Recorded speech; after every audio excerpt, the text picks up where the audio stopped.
Bom, então vamos iniciar, beleza? Por uma introdução às equações de Navier-Stokes. Então, vindo aqui, né, para a introdução, a ideia hoje, pessoal, é de fato explorar um pouco esse tópico, né, que é fundamental na engenharia e nas ciências, tá? De uma forma geral. As equações de Navier-Stokes, pessoal, ela engloba muita coisa, tá bom? Então, o meu objetivo é explicar de forma clara o que são essas equações, a sua origem, aplicações e como elas são utilizadas na fluidodinâmica computacional, tá bom? A gente chama de CFD, mas tem muito mais embasamento envolvido aqui, tá? Bom, então, falando um pouquinho da história e da origem, tá? As equações de Navier-Stokes têm suas origens no século XIX, tá? Então, tiveram dois nomes muito fortes aqui. Claude Louis Navier, um engenheiro francês que formulou inicialmente essa equação em 1822, tá? E posteriormente, em 1845, George Gabriel Stokes, um matemático e físico britânico, refinou e expandiu o trabalho de Navier, tá? Então esse desenvolvimento, pessoal, que eles geraram, né, ocorreu em um período em que havia uma grande necessidade de descrever o movimento dos fluidos de maneira precisa. Antigamente não tinha muito uma abordagem, né, legal ou exata para poder chegar uma compreensão mais adequada. Daí surgiu-se nessa necessidade naquele tempo. Então, essencialmente, pessoal, as equações de Navier-Stokes é um conjunto de equações diferenciais, tá? Que descrevem o movimento de fluidos, tanto os líquidos, né, quanto gases. Essas equações são baseadas em três princípios fundamentais para a gente aqui. No caso, é a conservação de massa, a conservação da quantidade de movimento, né, que a gente vai estipular e assumir como a força, e também a conservação de energia. Cada uma dessas conservações é representada por uma equação específica. Eu vou mostrar para vocês. E elas, todas juntas, né, formam o sistema das equações de Navier-Stokes. Então, se a gente passar para cá, a gente já tem a primeira, tá, pessoal? Essa daqui é a forma geral das equações de Navier-Stokes. Então, ela pode ser expressa em termos vetoriais, que é o que a gente está vendo aqui agora. Essa forma vetorial, ela é compacta e engloba todos os componentes necessários, tá, para descrever o comportamento do fluido.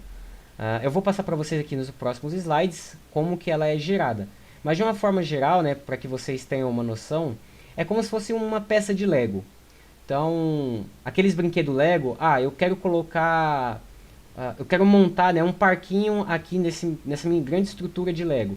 Beleza, você vai pegar ali todas as pecinhas que você tem do parquinho e vai englobar, né, você vai associar junto à estrutura que você estava montando antes, né, vai fazer parte desse todo. Então, é literalmente, na minha simulação vai envolver transferência de calor? Então, eu preciso associar isso de alguma maneira nas minhas equações. E assim vai, tá bom? É assim que funciona.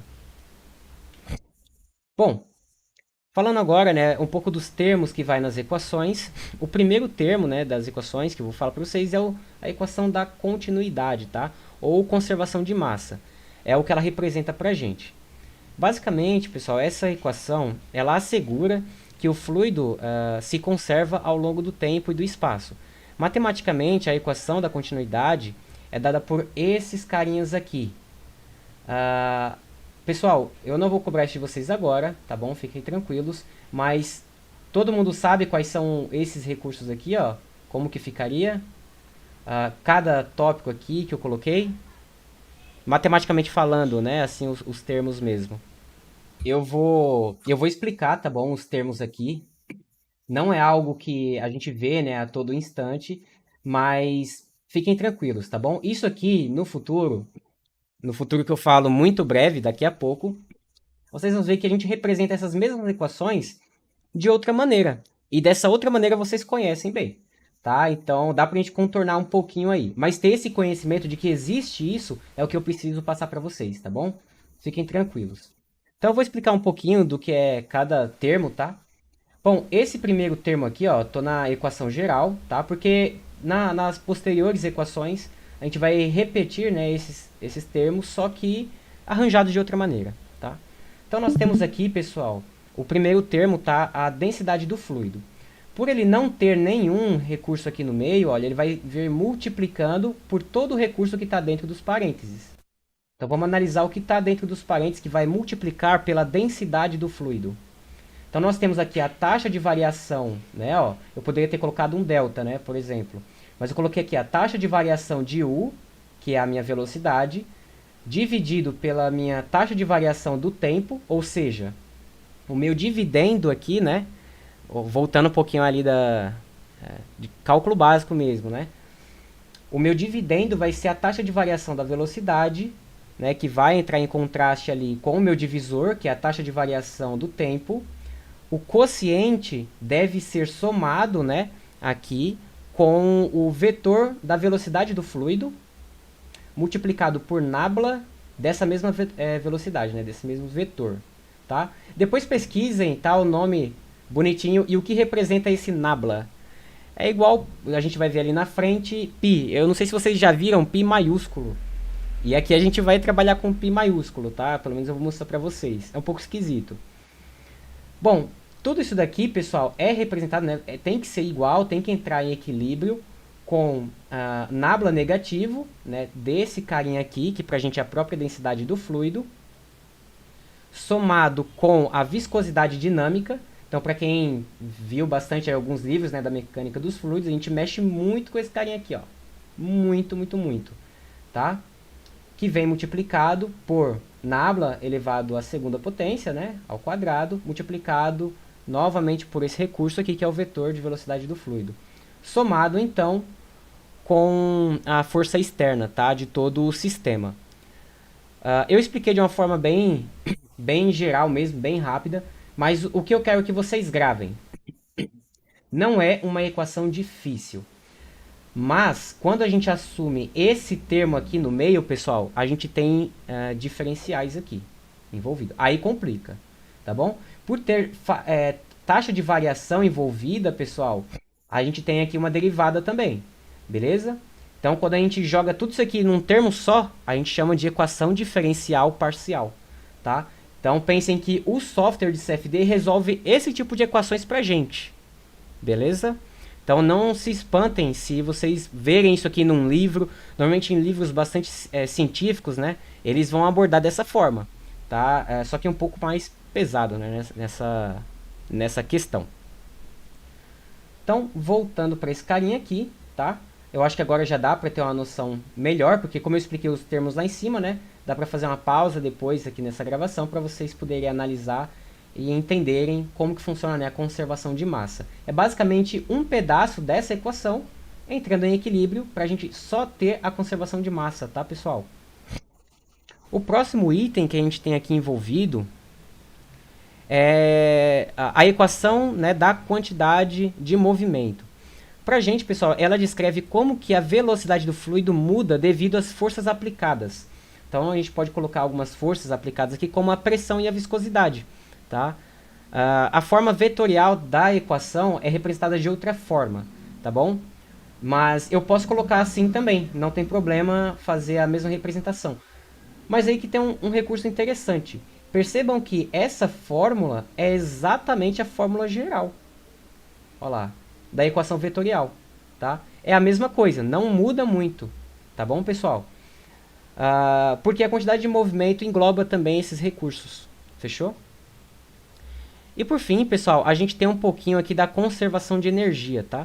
Então, para fluidos compressíveis, a equação da conservação de energia também é essencial, tá?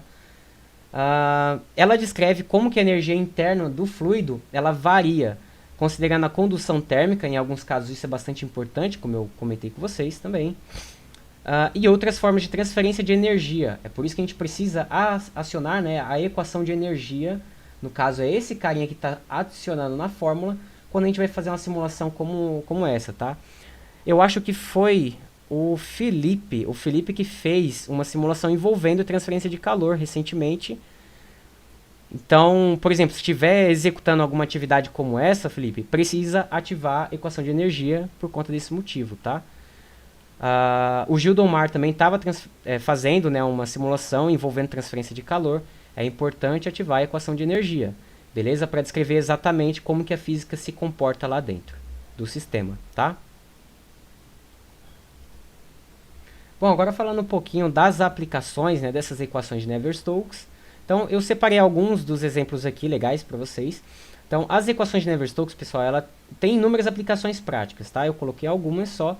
Então, aqui a gente caminha desde a engenharia aeroespacial, com modelagem, né, do fluxo de ar em torno das aeronaves, principalmente para descrever como que é, né, o escoamento, né, a turbulência ali em torno dessa geometria. E principalmente, como a gente está utilizando o CFD, normalmente vem geometrias realmente complexas, tá? Geometrias que, para a gente poder fazer isso analiticamente falando, né, seria muito trabalhoso. A gente teria que assumir alguns recursos como fluido invícido e tudo mais para facilitar na hora da modelagem matemática transcrita, né? A gente também tem casos para engenharia civil, tá? Então a análise de escoamento em rios e sistemas de drenagem. Aqui é bastante interessante porque esse daqui sim envolve principalmente equações, né, de simulações também multifásicas. E simulações multifásicas, né? Eu já tenho um exemplo que eu passei para vocês, que é o do o primeiro contato, né, que vocês estão tendo ali com um caso prático, né, dentro do curso. Então, sim, existe lá uma certa variação da equação de Navier-Stokes para simular como que é o escoamento, beleza? Na engenharia mecânica, pessoal, coloquei aqui, ó, design de turbinas e motores. Aqui aparece bastante, tá?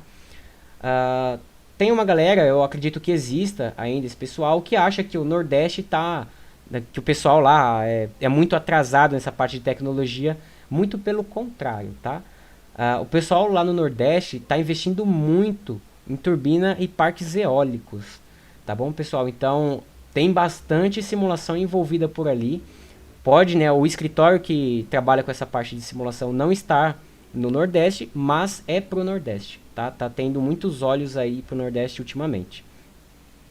Casos de meteorologia, então previsões, né, de padrões climáticos e estudo de circulação atmosférica foi um exemplo que eu gostei de utilizar. Por quê? Pensem assim, tá? Quando a gente está assistindo televisão, ali no jornal passa, né, a previsão do tempo. Só que o pessoal que está ali, pessoal, são os atores, né? Então vem uma moça ou um rapaz para poder apresentar quais foram os resultados dado por um laboratório, né, que vai analisar isso daí. E nesse laboratório eles utilizam o CFD para calcular, né, ter uma previsão de como que vai ser o tempo, né, as condições climáticas aí futuras. Então, no CFD a gente utiliza para meteorologia também, tá? E lá é muito mais forte a aplicação, pessoal, dos modelos de turbulência, tá? Eu posso entrar em detalhes com vocês lá na frente. Existem alguns princípios legais ali para análise de nuvens, enfim, ao redor de montanhas e tudo mais. E por fim, um outro que eu venho comentando bastante com vocês, aqui no Brasil não é forte ainda, é muito mais lá para a Europa, enfim, mais uma simulação de fluxo sanguíneo em artérias. No passado a gente montou, né, ali na revista da Projetistas Academy, né, na época, uma simulação que eu tinha feito, né, justamente em uma artéria ali que vai para o coração. E eu fiz, né, essa simulação, passei para o Felipe, a gente publicou na revista. Pessoal, essas aplicações demonstram, tá, a versatilidade e importância das equações em diversos campos, tá bom? Então eu citei só alguns aqui, mas eu poderia colocar, por exemplo, exemplos de reações químicas na indústria química. Extremamente útil, tá? O CFD é muito forte na indústria química, não só na engenharia mecânica, tá? Então, fiquem de olho nisso, tá? Em algum momento vocês vão se deparar com esse gigante aqui e vocês vão conseguir derrotar, beleza?